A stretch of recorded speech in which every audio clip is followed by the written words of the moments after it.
9 number question देखना है, story of English. Story of English जो है वो कितने नंबर का पूछता है परीक्षा में? 5 नंबर, ये तो सबको पता है। अगर लॉन्ग टाइप में पूछा तो 5 नंबर, और शॉर्ट टाइप में भी अगर 1-2 क्वेश्चन आ गया तो पक्का है कि 8 या 10 नंबर चला जाएगा।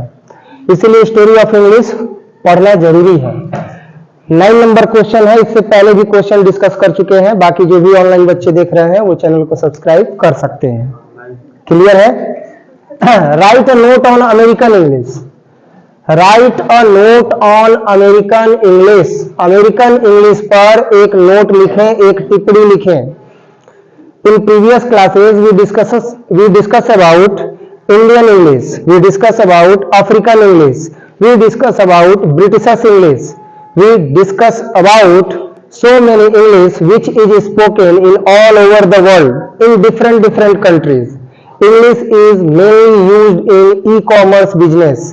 English is used in mainly commercially, diplomacy and political policies, to joint to link a country to another country. So English is very important in our daily life. English सबसे ज्यादा महत्वपूर्ण है क्योंकि इंग्लिश का उपयोग e commerce business में होता है। इंग्लिश का उपयोग जो है वो आज के समय में डिप्लोमेसी में होता है, कूटनीति में होता है।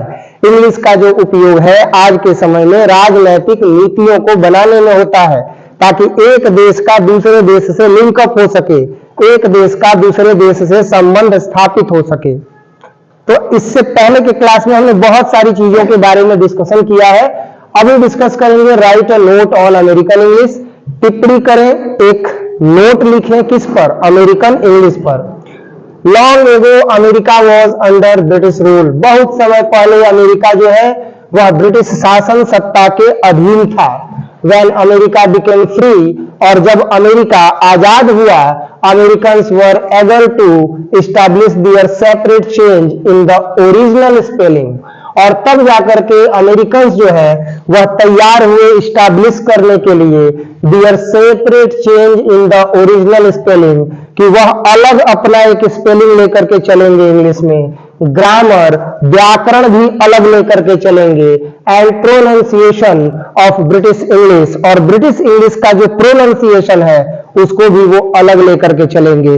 अमेरिका के आजाद होने के बाद यह अमेरिकन्स के द्वारा निर्णय लिया गया कि they separate change in the original spelling, grammar and pronunciation, कि वह अब अलग कर देंगे अपने स्पेलिंग को, अपने ग्रामर को और अपने प्रोनाउंसिएशन को, अर्थात अपने स्पेलिंग को मतलब जो अक्षर है उसको अलग कर देंगे, साथ ही साथ जो व्याकरण है उसको अलग कर देंगे, और जो उच्चारण है ब्रिटिश इंग्लिश का उसको भी वो अलग कर देंगे।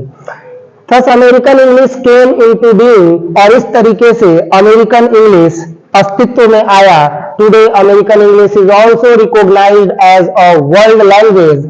आज के दिन में अमेरिकन इंग्लिश को एक वर्ल्ड लैंग्वेज के रूप में जाना जाता है, लाइक ब्रिटिश इंग्लिश, जैसे कि ब्रिटिश इंग्लिश को जाना जाता है। At last it can be said that, और अंतिम में यही कहा जा सकता है कि the new variety of English that developed in America, एक अलग तरह के प्रकार के इंग्लिश को विकसित किया अमेरिका ने आफ्टर इट्स फ्रीडम, अपनी आजादी के बाद, इज कॉल्ड अमेरिकन इंग्लिश, और वही अमेरिकन इंग्लिश कहलाया। क्लियर है? नेक्स्ट क्वेश्चन देखेंगे, what are the difficulties faced by Indians in learning English. What are the difficulties, क्या क्या समस्याएं हैं, फेस्ड बाय इंडियन, जो भारतीय लोग सामना करते हैं, इन लर्निंग इंग्लिश, इंग्लिश को अध्ययन करने में। इंग्लिश को अध्ययन करने में क्या क्या समस्याएं भारतीय लोग सामना करते हैं। प्रश्न है कि what are the difficulties faced by Indians in learning English. What are the difficulties, क्या क्या समस्याएं हैं, faced by Indians, जो भारतीयों के द्वारा सामना किया जाता है, फेस किया जाता है, in learning English, इंग्लिश को पढ़ने में। आंसर है कि Indian have to face a lot of difficulties in learning English। भारतीय लोगों को इंग्लिश का अध्ययन करने में बहुत सारी समस्याओं का सामना करना पड़ता है। They feel handicapped in pronunciation of English।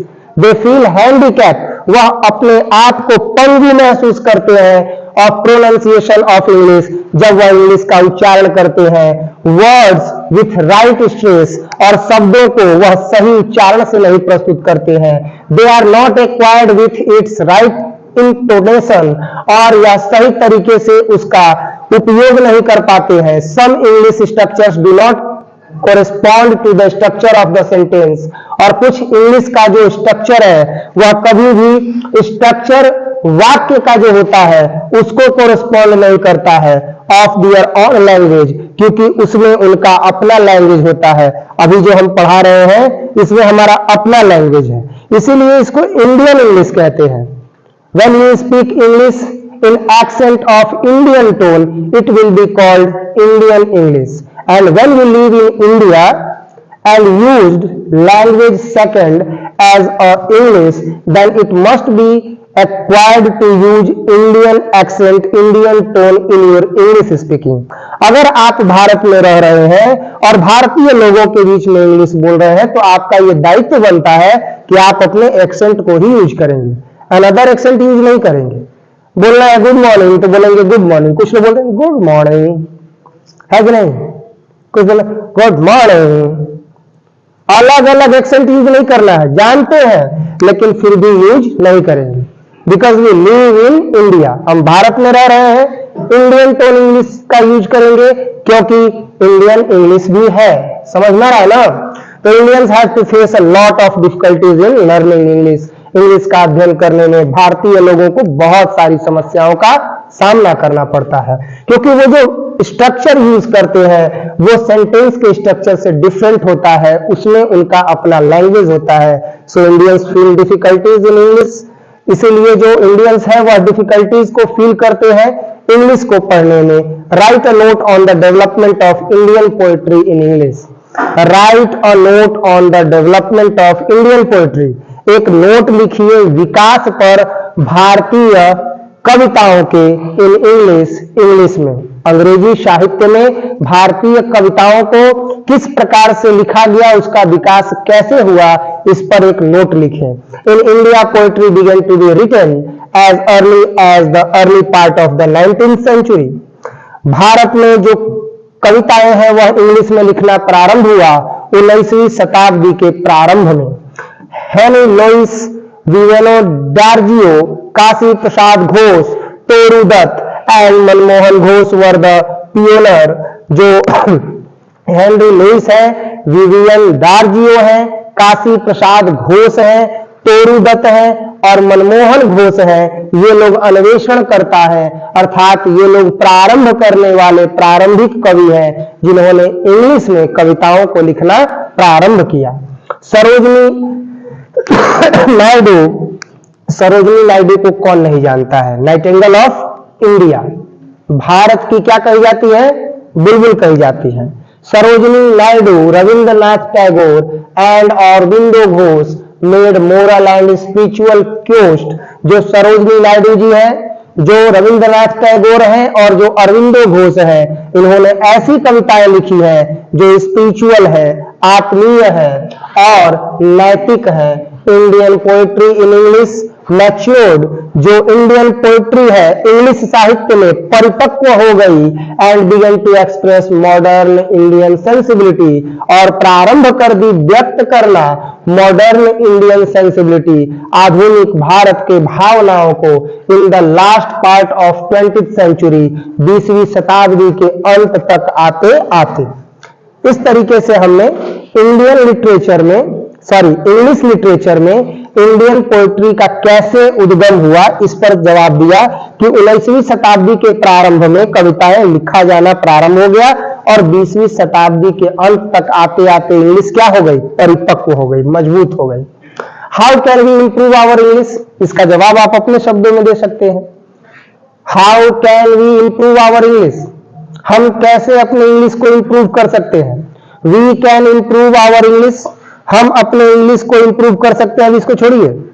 We can improve our English, हम अपने इंग्लिश को इंप्रूव कर सकते हैं, सुधार सकते हैं, बेहतर बना सकते हैं by learning too much word meanings, बहुत सारे वर्ड मीनिंग्स को याद करके।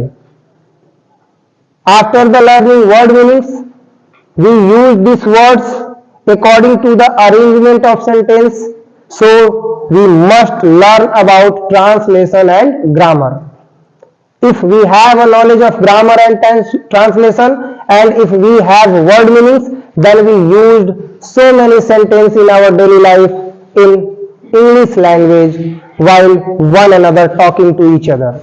जब हम लोग एक दूसरे से बात कर रहे होते हैं तो उस समय हम लोग अनेकों शब्द ऐसे हैं, अनेकों वाक्य ऐसे हैं दैनिक जीवन में जो एक दूसरे के साथ वार्तालाप कर सकते हैं। अगर हमको ट्रांसलेशन के सारे नियम पता है, अगर हमको अरेंजमेंट ऑफ सेंटेंस पता है, अगर हमको ग्रामर का रूल पता है, अगर हमको वर्ड मीनिंग पता है, तो हम बहुत सारे शब्दों का उपयोग इंग्लिश में कर सकते हैं, बहुत सारे वाक्यों का उपयोग इंग्लिश में कर सकते हैं और अपने इंग्लिश को क्या कर सकते हैं, इंप्रूव कर सकते हैं। We can improve our English to do something. हम कुछ चीजों को करके अपने इंग्लिश को क्या कर सकते हैं, इंप्रूव कर सकते हैं। Don't be afraid to make mistake. भयभीत ना हो गलतियां करने से। Be confident. हमेशा कॉन्फिडेंट रहे, हमेशा उत्साही रहे, हमेशा एकदम उत्साह में रहे, कभी भी डर नहीं इंग्लिश बोलने से। Put your self in all English speaking environment. अपने आप को डाल दीजिए जहां सभी लोग इंग्लिश बोल रहे हो ऐसे माहौल में। Where you can learn passively, जहां आप भी धीरे धीरे समानांतर होकर के इंग्लिश सीख लीजिएगा। Do practice every day. प्रत्येक दिन इंग्लिश का अभ्यास कीजिए बोलने का। Practice with 4 core skill reading, writing, speaking and listening. 4 स्तर पर आपको काम करना होगा। क्या स्तर है वो? तो रीडिंग, पढ़ना पड़ेगा इंग्लिश, राइटिंग, लिखना पड़ेगा इंग्लिश, स्पीकिंग एंड लिसनिंग, बोलना पड़ेगा इंग्लिश और इंग्लिश सुनना पड़ेगा। तब जाके आपको इंग्लिश अच्छे से समझ में आएगा। अगला है कि right a note on the features of drama. Drama पर जो है, ड्रामा के जो फीचर्स हैं उस पर आपको एक नोट लिखना है। तो कौन कौन सा इसका फीचर है केवल उसी पर बात कर लेंगे।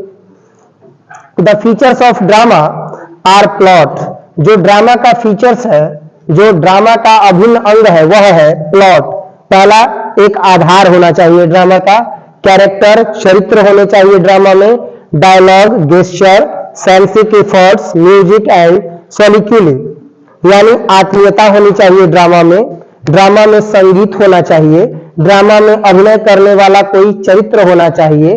ड्रामा का कोई प्लॉट होना चाहिए। प्लॉट मतलब कोई शीर्षक होना चाहिए, जैसे दहेज का लोभी दुल्हा हो गया कि नहीं हो गया? दहेज का लोभी दुल्हा। अब दहेज का लोभी दुल्हा एगो शीर्षक हो गया, सब लोग जाएंगे देखने के लिए। इसी तरह से प्लॉट होना चाहिए, कैरेक्टर होना चाहिए और क्या होना चाहिए? डायलॉग होना चाहिए। कैरेक्टर के बाद क्या होना चाहिए? डायलॉग होना चाहिए। तो डायलॉग भी बड़ा प्रभावी होना चाहिए। ऐसा ऐसा डायलॉग होना चाहिए कि बच्चे बच्चे को याद हो जाए। जैसे सनी देओल का एगो डायलॉग है कि नहीं है? क्या बोलता है उसमें? ये मजदूर का हाथ है काटिया, लोहे को पिघला करके उसका आकार बदल देता है। ये ताकत, अब बॉडी एकदम फुला हुआ, तो ये ताकत खून पसीने की कमाई हुई है।